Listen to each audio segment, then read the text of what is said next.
Over the past 3 years of traveling full-time as a backcountry photographer and athlete, I've lived out of my fair share of vehicles. Ranging from compact cars to 20-foot long vans, I've kind of done it all. However, when it finally came time for me to actually put money towards a rig of my own and buy up my dream rig, we decided on a slide-in truck camper, and here's why. Today, we're out in Cook City with our good friend Jordan Scadam. We'll be shooting some B-roll for one of his projects, but along the way I want to talk about why we ended up choosing a truck camper and why you might want to consider one as well.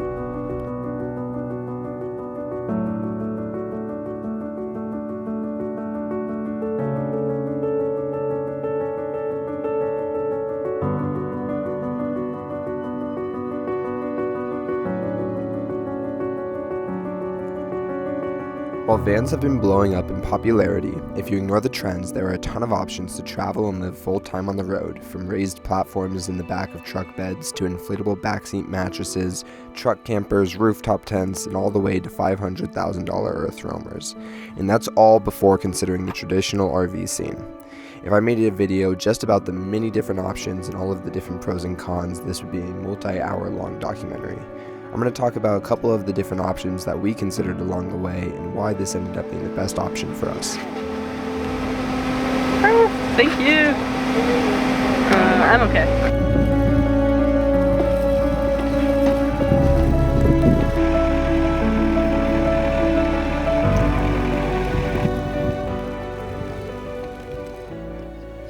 All right, so we are in the camper now, obviously. And when we kind of started getting into this, I always knew that at some point we would be buying up a van or a truck rig or something like that. Even if it was just, sleeping in the bed of a truck or getting an RV or anything, eventually it was going to have to happen. And that's just because we had been traveling out of the Crosstrek for years. I had spent probably hundreds of nights in the Crosstrek. And when you're already on the road that much, eventually upgrading to a more comfortable and a more practical rig just makes sense. For anybody who's looking at van life but hasn't actually put in that time, isn't already on the road, don't buy a solution for something you're not already doing, for a problem you don't have, okay? Start by going out, sleeping in your car, whatever it is. If it's a Honda Civic, you can make it work. My buddies have done it. You can absolutely do it. Start off by going out, doing the thing, and then buy up from there. And there's a ton of different options. You can do super cheap budget builds with like a E350, an old E350, and have a nice warm space to sleep and maybe a little spot to cook. You could do extremely high-end builds. You could do a 4-wheel drive diesel Sprinter and have, a couple $100,000 car payment to deal with, and you pick your poison, right? And I kind of went through that whole thought process. Personally, my dream rig was to buy a truck, take off the bed, build from the frame up, and do essentially a DIY like earth roamer build. But the time in sourcing materials on that was just going to take forever. So this wasn't exactly what I planned to go with, but when one of my buddies showed up in one and I took a look at it, I was pretty blown away. You have so much seating and so much space, and after spending a lot of time in vans, this additional space is really nice. Not having to reshuffle everybody to try and get from one side to the other when you have multiple people in here is a dream. And because we're sitting over the edges of the bed, the actual space that this provides is significantly more than almost any van I've looked at. We are 8 feet wide, which is wider than the wheelbase that you'll see on any van as far as I know, except for maybe some dualies.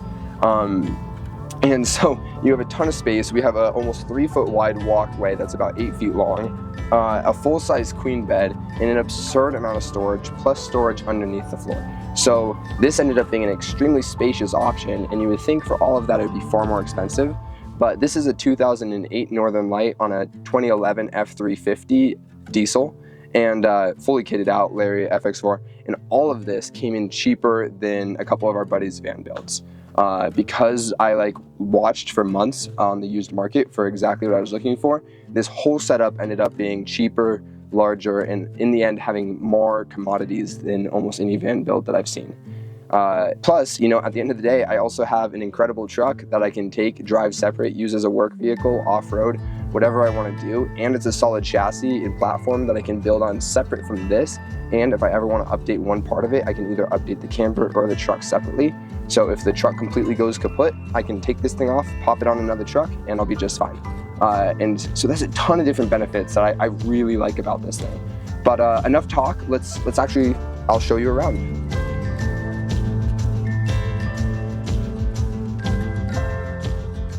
All right, so right now we have everything kind of set up to go skiing in the morning, but I'll kind of point out all the different features as well as all the storage space and a little bit of how each system operates so that you can see why I love this system so much, but also where the pain points are. And then at the end, I'll go over some of the issues that I've been running into and we can talk about those as well. But here, come in.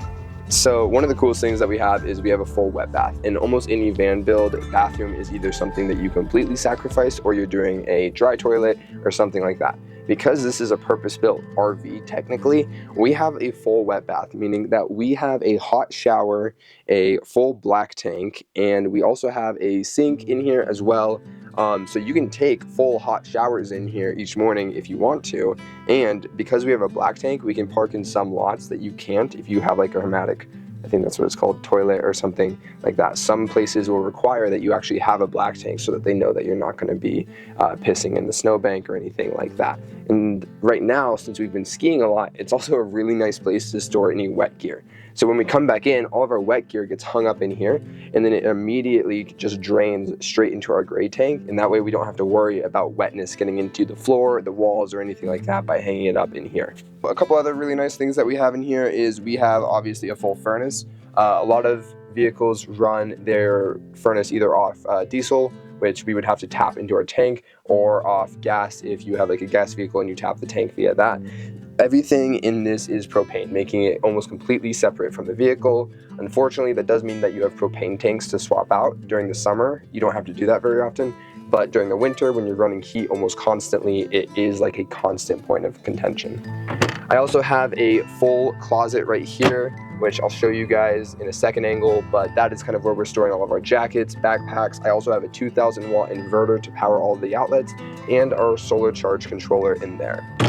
Moving on, we have a full freezer and a full good-sized fridge, and both of these can be powered off of either DC, AC, or propane, which means that when we're running them most of the time, they don't draw almost any electricity because they're running entirely off propane. When we plug into shore power, it automatically switches them over to AC so that we can serve propane, and if for some reason we don't have access to either of those, we can also run it directly off of the lithium polymer batteries in order to keep that cold. Like let's say we have some frozen goods and we run out of propane, but we just need to make it to the store. Okay, all right, moving deeper into the kitchen and talking about how everything in here runs off propane. We also have a 3-burner propane stove here, as well as a propane oven. I keep a little temperature and humidity monitor on here to make sure that we aren't getting too humid in here. Additionally, because everything is, very purpose-built for this, we have a monitor system up here for all of our tanks, water pump switch, and hood light and fan to prevent condensation buildup while cooking. Another really nice aspect of these is that we have an incredibly robust water system. So we have 35 gallons of fresh water, 35 gallons of gray water, and I believe about 10 to 17 gallons in our black tank. Additionally, we have a full water heater, which is incredibly nice because in most vans, each of these things is kind of a decision of whether or not you're going to sacrifice the space for one extra commodity. In here, we have far more access to space and everything is purpose-built to fit together. It does make accessing those tanks a lot harder, especially if you're doing DIY upgrades and stuff like that. But having hot water, cold water, a full-size sink, is just incredibly nice, and being able to take a hot shower is definitely something that some people cannot live without. Lastly, that's kind of most of the important stuff, but I wanted to show this off because this is one of my favorite features. But these kitchenettes actually drop down, so this table will come down to here, and then these pads here will sit on top of the table, and it actually gives us a spare twin bed, which, as somebody who meets up with a lot of athletes on our travels, it's really nice to be able to give another one of our friends a warm place to stay in the winter. If they don't have a rig, we can easily fit 2 extra people in here, 2 in the bed, 1 here, and then we have enough of a walking space that we can comfortably fit a cot. So we could sleep 4 people in here super comfortably, and that's really nice when you're traveling with friends or meeting up with people and want to be able to give them a warm place to stay at night. And then The very last thing is we've got a full-size queen bed with a full-size mattress, which is pretty dang cool in my opinion. That's a lot of space. We don't have to try to cram onto a really small bed of any kind. We've got plenty of headspace, a full skylight, all of our windows open. We can crack them, we can set them to really any setting. We've got 2 ceiling fans. And then additionally, beyond that, we still have storage space next to the beds. So we can store a ton of clothes, a ton of blankets, and honestly, we aren't sacrificing that much living full-time in this.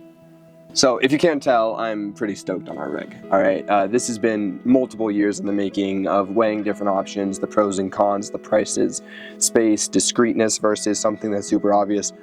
All of the different things. I have made spreadsheets and considered every different option in the book time and time again.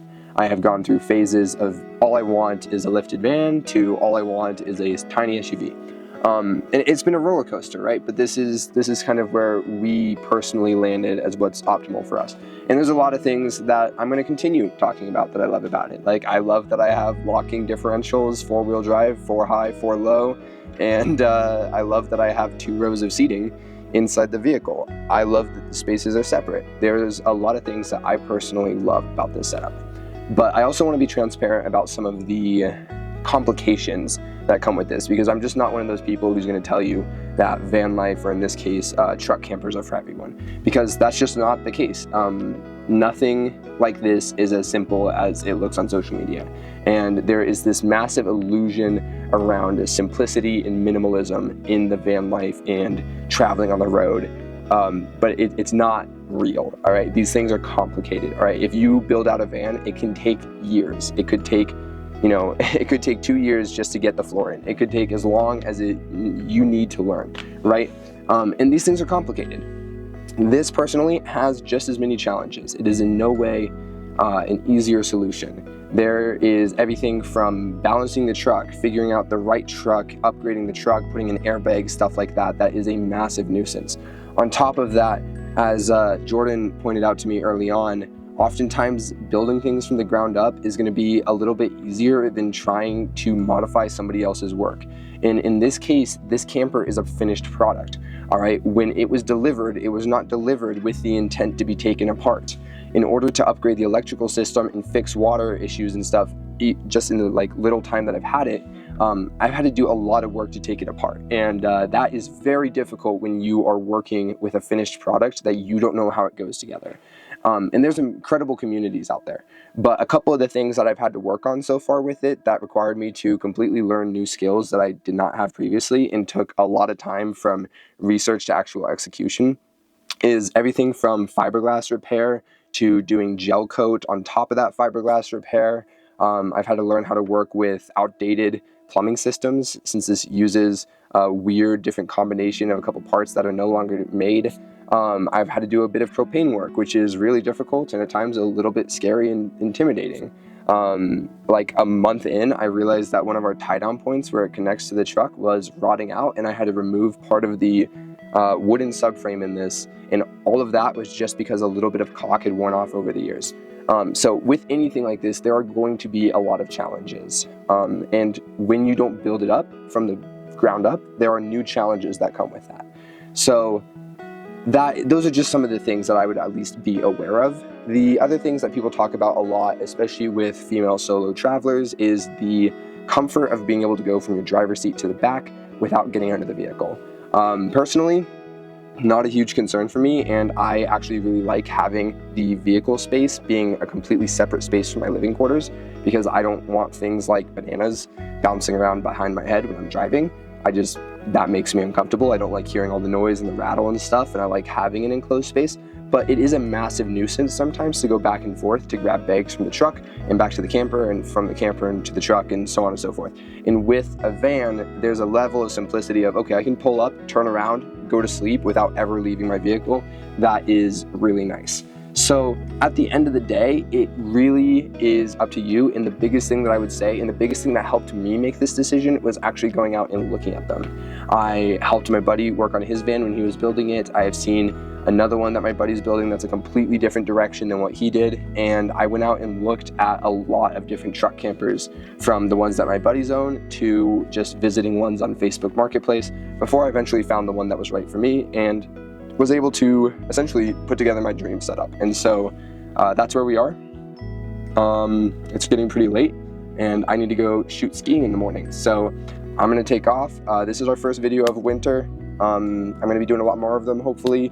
I never got to thank you guys, but we officially hit 1K subscribers, and then I was finishing up my degree, so I haven't had any time to post or work on videos while I was doing my finals.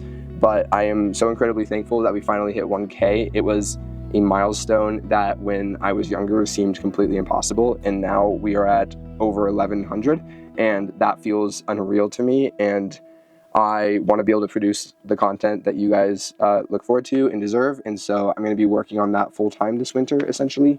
But thank you guys so much for that, and we'll see you guys next time.